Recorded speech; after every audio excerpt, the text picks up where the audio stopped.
काले कपड़े के ड्रेस में क्यों आए, कि ये नहीं कि किसी को बताने के लिए नहीं, हम ये दिखाना चाहते हैं कि इस देश में डेमोक्रेसी को मोदी जी एक एक करके खत्म कर रहे हैं। एक तो पहले ऑटोनोमस बॉडीज को खत्म करते हुए आए, दूसरी तरह जो कानूनी तहत लोग चुनाव में जीत के आए उनको डरा धमका के उन्होंने हर जगह अपनी सरकार बनाने में गए। तीसरी बात, जो लोग झुकते नहीं उनको झुकाने के लिए ईडी का इस्तेमाल, सीबीआई का इस्तेमाल उन्होंने किया और कर रहे हैं भी, और हर एक चीज को ऑथेंटिसिटी पूछते हैं पार्लियामेंट में और राज्यसभा में। और जो ऑथेंटिक तरीके से हमने ये कहा कि देखिए ये जेपीसी का मामला है, सभी लोग डिमांड कर रहे हैं, जो व्यक्ति अदानी जिसकी संपत्ति पहले 3,000 करोड़ थी, उसके बाद उसकी संपत्ति 50,000 करोड़ बन गई, फिर उसके बाद उसकी संपत्ति 2 लाख करोड़ बन गई, लेकिन 2.5 साल में उसकी संपत्ति 12 लाख करोड़ बन गई। ये कैसा बना, इसके लिए राहुल गांधी जी ने पार्लियामेंट में चंद प्रश्न पूछे। पहला प्रश्न तो ये पूछा कि मोदी जी अदानी के प्लान में आप आए थे, ये आपके और उनके रिश्ते क्या है। दूसरा प्रश्न इनका था कि जो अदानी इतना छोटा इंडस्ट्रियलिस्ट है उसको इतना बड़ा आपने किया, इसका कारण क्या है। और तीसरा, आप फॉरेन कंट्रीज जब जा रहे हैं, दूसरे मुल्कों पे जब जाते हैं, उनको प्लेन में लेके जाते हैं, कितने बार लेके गए।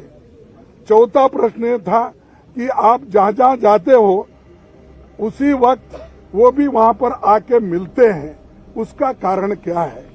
और पांचवी बात यह है कि जब आप वहां पर जाते हैं, वहां के प्राइम मिनिस्टर्स, वहां के फॉरेन मिनिस्टर्स, वहां के कैपिटलिस्ट लोगों के साथ मिलवाते हो, ये क्या बात है।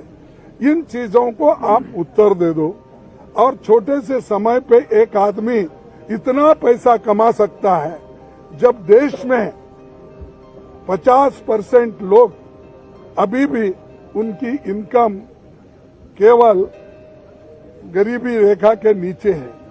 लेकिन ऐसे बड़े लोगों का जो आज संपत्ति बढ़ रहा है, इतना फास्ट बढ़ रहा है, कोई पर कैपिटा इनकम दूसरों का उतना नहीं बढ़ रहा है। इसके लिए जो सवाल किए थे, उन सवालों का जवाब वो नहीं दे सके।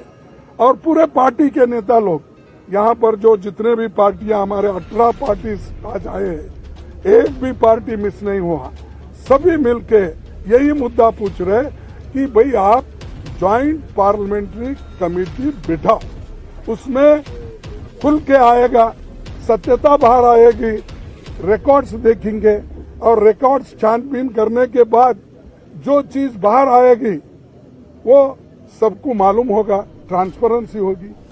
और आपको ये भी मालूम होगा कि हम जो ये डिमांड कर रहे हैं, ये डिमांड क्यों कर रहे हैं, ये भी लोगों को मालूम होगा। तो ये जो चीजें हैं उनके फाइल भी जांच हो गई। और आप जेपीसी करने को क्यों डर रहे हो, आपका तो मेजॉरिटी है, 2/3 मेजॉरिटी है, बहुमत है, हम तो अल्पमत में हैं। और मेंबर्स जो बनेंगे ज्वाइंट पार्लियामेंट्री कमेटी के, वो तुम्हारे ज्यादा बनेंगे, बीजेपी के ज्यादा बनेंगे, या तुम्हारे दोस्तों को मिला के और ज्यादा हो जाएंगे। तो डर क्यों बात है, किस बात से डर रहे हो। इसका मतलब है कि दाल में कुछ काला है, इसीलिए वो डर रहे हैं।